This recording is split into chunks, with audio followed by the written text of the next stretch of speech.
Matayo essula 15 olunyiriri olusooka okutuuka ku lusembayo. Awo Abafalisaayo n'abawandiisi abaava mu Yerusaalemi ne bajja eri Yesu ne bagamba nti, abayigirizwa bo kiki ekiboonoonyesa obulombolombo bwe twaweebwa abakadde, kubanga tebanaaba mu ngalo nga bagenda okulya emmere? Yesu n'addamu n'abagamba nti, nammwe kiki ekiboonoonyesa etteeka lya Katonda olw'obulombolombo bwe mwaweebwa?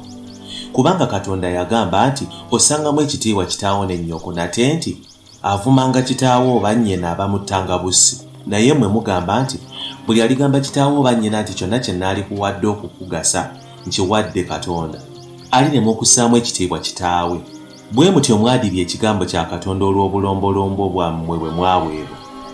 Bannanfuusi mmwe, Isaaya yayogera bulungi ebya Katonda ebibakwatako ng'agamba nti, abantu bano banzisaamu ekitiibwa kya ku mimwa, naye omutima gwabwe gundi wala. Naye bansinziza bwereere, bayigiriza amateeka g'abantu obuntu nga bye by'okukwata.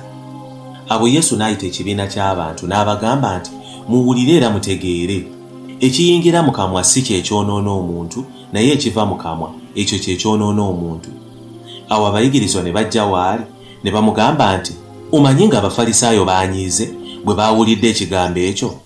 Naye Yesu n'addamu ng'agamba nti, buli kisimbe kitange ow'omu ggulu ky'ataasimba kirisimbulwa. Be basaale abatalaba. Naye omuzibe w'amaaso bw'akulembera muzibe munne, bombi baligwa mu bunnya. Peetero n'addamu n'amugamba nti, tunnyonnyola amakulu g'olugero olwo. Yesu n'agamba nti, era mmwe temunnaba kuba na magezi? Temutegeera nti buli ekiyingira mu kamwa kigenda mu lubuto, mmwe ekiva ne kisuulibwa mu kiyigo?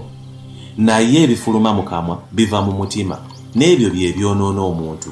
Kubanga mu mutima mwe muva ebirowoozo ebibi, obussi, obwenzi, obukaba, obubbi, okuwaayiriza n'okuvuma. Naye okulya nga tanaabye mu ngalo tekwonoona muntu. Yesu n'avaayo n'agenda ku luuyi olw'e Ttuulo ne Sidoni. Kale laba, omukazi Omukanani n'ava ku kitundu ekyo. N'ajja gy'ali n'ayogerera waggulu ng'agamba nti, onsaasire Mukama wange, omwana wa Dawudi, muwala wange alwadde nnyo dayimooni. Naye Yesu n'atamuddamu kigambo. Abayigirizwa ne bajja ne bamwegayirira nga bagamba nti, musiibule kubanga ajja atuleekaanira. Yesu n'addamu n'agamba nti, saatumibwa walala wonna okuggyako endiga ezaabula ez'omu nnyumba ya Isirayiri. Naye omukazi n'ajja n'amusinza ng'agamba nti, Mukama wange, nnyamba. Yesu n'addamu ng'agamba nti, si kirungi okuddira emmere y'abaana n'ogisuulira obubwa. Weewaawo Mukama wange, naye n'obubwa bulya ku bukunkumuka obugwa okuva ku mmeeza y'abakama baabwo. Yesu n'alyoka addamu n'amugamba nti, ggwe omukazi, okukkiriza ku kunene, kibeere gy'oli nga bw'oyagala. Muwala we n'awona okuva mu kiseera ekyo. Yesu n'avaayo n'ajja ku lubalama lw'ennyanja y'e Ggaliraaya n'alinnya ku lusozi n'atuula okwo. Ebibiina bingi ne bijja gy'ali nga birina abawenyera, n'abazibe b'amaaso, ne bakasiru, n'abalema, n'abalala bangi. Ne babassa awali ebigere bye, n'abawonya. Ekibiina n'okwewuunya ne beewuunya bwe baalaba bakasiru nga boogera, abalema nga balamu, abawenyera nga batambula, n'abazibye amaaso nga balaba, ne bagulumiza Katonda wa Isirayiri. Yesu n'ayita abayigirizwa be n'abagamba nti, nsaasira abantu, kubanga leero baakamala nange ennaku 3 nga tebalina kyakulya.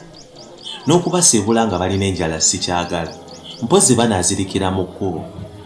Abayigirizwa ne bamugamba nti, tunajjawo emigaati emingi bwe giti mu ddungu, egiyinza okukusa ekibiina ekinene ekyenkana wano. Yesu n'abagamba nti, mulina emigaati emeka? Ne bamuddamu nti, 7, n'ebyennyanja bitono si bingi. Awo Yesu n'alagira ekibiina okutuula wansi, n'atoola emigaati 7 n'ebyennyanja, ne yeebaza n'abimenyamu n'awo abayigirizwa, n'abayigirizwa ne bagabira ebibiina. Bonna ne balya ne bakkuta, ne bakuŋŋaanya obukunkumuka obwasigalawo, ne bajjuza ebisero 7. N'abo abaalya baali abasajja 4,000 nga tossizzaako bakazi n'abaana. N'asiibula ebibiina, n'asaabala mu lyato, n'ajja mu kitundu ky'e Magadani.